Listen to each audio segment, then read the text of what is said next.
Future में सब तमाशे करना चाहते हैं। अगर मेरे ही देश में मैं स्टेटलेस बन जाऊंगा महज इस बुनियाद पर कि मेरे दादा का बर्थ सर्टिफिकेट मेरे पास नहीं है, तो फिर क्या मैसेज दे रहे हैं आप? आपका यही मकसद है। और बुनियादी फंडामेंटल बात यह है कि आप मजहब की बुनियाद पर कानून नहीं बना सकते। मेरी बात चलेगी ना तो 5 लाख कश्मीरी पंडित को लेकर जाऊंगा मैं, जो 10 साल में आपने नहीं किया। 10 साल में आपने नहीं किया 5 लाख कश्मीरी पंडितों को। वो कौन सा रिलीजन है उनका? हिंदू नहीं है वो, भूल गए बीजेपी उनको। जो पाकिस्तान में, अफगानिस्तान में, बांग्लादेश में रह रहे हैं उनको सिटीजनशिप नहीं दे सकते, झूठ है ये। हमेशा सरकार के पास इख्तियार था, एग्जीक्यूटिव ऑर्डर से आप दे सकते थे। और आखिरी बात, नरेंद्र मोदी और बीजेपी को ये क्यों भूल गए कि कितने लाखों लोग कश्मीरी पंडित मुल्क से बाहर हैं, जो मुल्क से कश्मीर से बाहर है, उनको आप क्या कर रहे हैं? उनको आप क्या कर रहे हैं? भूल गए आप कश्मीरी पंडितों को? कम से कम 5 लाख कश्मीर के बाहर हैं, लेकर जाइए ना कश्मीर में उनको। इंग्लैंड में इंडियन, जो वहां के इंडियंस यहां पर वहां चले गए जो इलीगल, उनको वापस लेकर आइए। ग्रेट ब्रिटेन बोल रहा है कि लेकर आइए वापस, सरकार बोलती है हम नहीं लेकर आएंगे। तो ये गलत है, डिस्क्रिमिनेटरी है, अनकॉन्स्टिट्यूशनल है। सरकार के पास पहले से पावर्स थे और है और रहेंगे कि वो जो हिंदू भाई बहन पाकिस्तान में है या बांग्लादेश से है, आप दे सकते हो उनको। और मैंने खुद केस डाला है सुप्रीम कोर्ट में। हम लोग जब CAA का हियरिंग हुई थी, हमारे लॉयर जनाब निजाम पाशा साहब ने स्टे की मांग की थी, तो गवर्नमेंट ने कहा था कि अभी हम रूल्स नहीं बनाए। अब जब रूल्स बनाए तो हम सुप्रीम कोर्ट में डालेंगे और इसके ऊपर हम कोशिश करेंगे कि सुप्रीम कोर्ट में जाकर इसको उठाया जाए इस मसले को। एक बोलिए प्रसाद साहब, क्या ये चुनाव को लेकर के चुनाव अनाउंस होने वाले हैं, उसके मद्देनजर किए गए? बिल्कुल है, उसमें दो राय नहीं है, उसमें दो राय नहीं है। आप जब 4-5 दिन के अंदर इलेक्शन कमीशन ऑफ इंडिया अपने डेट्स को अनाउंस कर देगा 2 ECI के बन जाने के बाद, तो यकीनन ये चुनाव को सामने रखकर ये फैसला लिया गया है बीजेपी की तरफ से। सर खास करके, हाँ बोलो, खास करके कल रमजान शुरू होने की उससे प्रधानमंत्री नरेंद्र मोदी ने इस चीज का ऐलान किया, ऐसा अब जाहिर है वो सब सारी दुनिया को मालूम कि कल तरावी की नमाज शुरू हो रही, रमजान का महीना शुरू हो रहा, तो आप लोग एक मैसेज देना चाहते थे भारत की सबसे बड़ी माइनॉरिटी को जो 17 करोड़ की है कि अब आप लोग कागज निकालने की तैयारी करिए। आप कुछ ना Ma'am, sir, when you're talking about the CAA and the implementation, you say now the rules have been given. Are you saying you'll approach the Supreme Court again and file a case? Our case is already in Supreme Court. When the last time when the Supreme Court was hearing this matter, the Union of India said that we have not yet made the rules.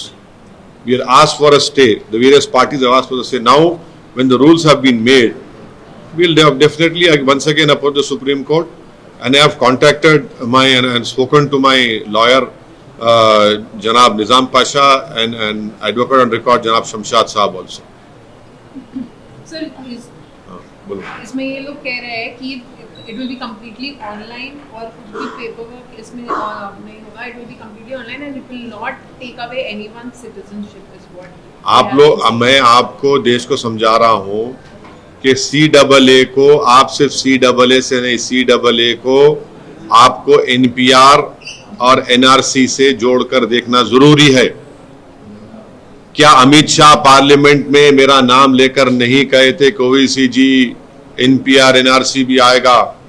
क्या अमित शाह कई TV interviews में नहीं कहा था कि NPR NRC आएगा? जब CAB था, बाद में CAA हुआ, एक्ट हो गया, वो जब CAB बिल था, जब उनका ऑन रिकॉर्ड इंटरव्यू है पार्लियामेंट में, उन्होंने कहा है। तो ये सब एक धुआं है और ये कोशिश कर रहे हैं कि असल इनका मकसद क्या है कि देश में NPR हो, NRC हो।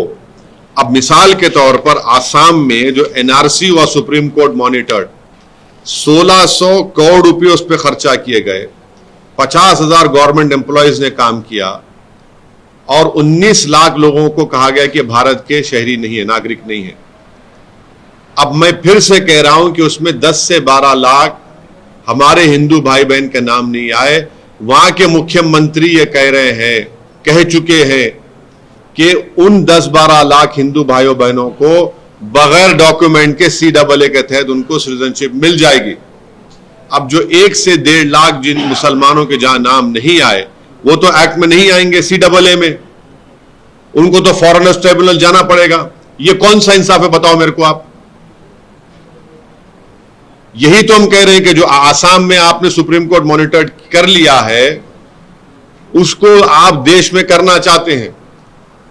जिस देश में सिर्फ 5% लोगों के पास पासपोर्ट है, इस देश में बर्थ सर्टिफिकेट का कानून 1959 तक नहीं था। 1996 में सरकार ने कहा कि सिर्फ 50% इंडियंस के पास बर्थ सर्टिफिकेट है। ये फ्यूचर में सब तमाशे करना चाहते हैं। अगर मेरे ही देश में मैं स्टेटलेस बन जाऊंगा महज इस बुनियाद पर कि मेरे दादा का बर्थ सर्टिफिकेट मेरे पास नहीं है, तो फिर क्या मैसेज दे रहे हैं आप? आपका यही मकसद है। और बुनियादी फंडामेंटल बात यह है कि आप मजहब की बुनियाद पर कानून नहीं बना सकते। और हम पूछ रहे हैं कश्मीरी पंडित जो 5 लाख बाहर है कश्मीर, उनके बारे में कौन बात करेगा? मगर ये कानून जो आप बना रहे हैं, इसको आपको NRC NPR से देखना पड़ेगा। यू कैनॉट इग्नोर इट कि ये जो NRC होगा, NPR हो, NPR NRC होगा, इसे जोड़ के देखना पड़ेगा। और बहुत बड़ा हिस्टोरिकल प्रोटेस्ट हुआ था दिल्ली में, शाहीन बाग में।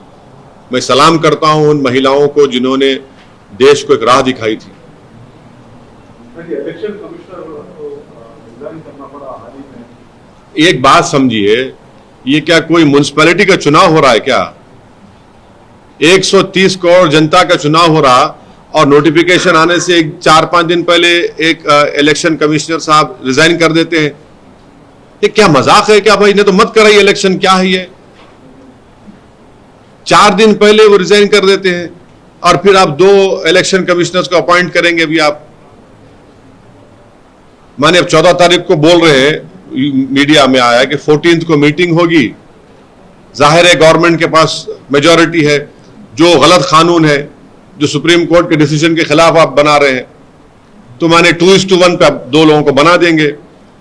दूसरे दिन शायद हो सकता है प्रेसिडेंट उसको एक्सेप्ट कर ले, और 1 दिन 2 दिन के बाद आप अनाउंस कर देंगे। कैसे क्या है ये तो काफी अजीब है।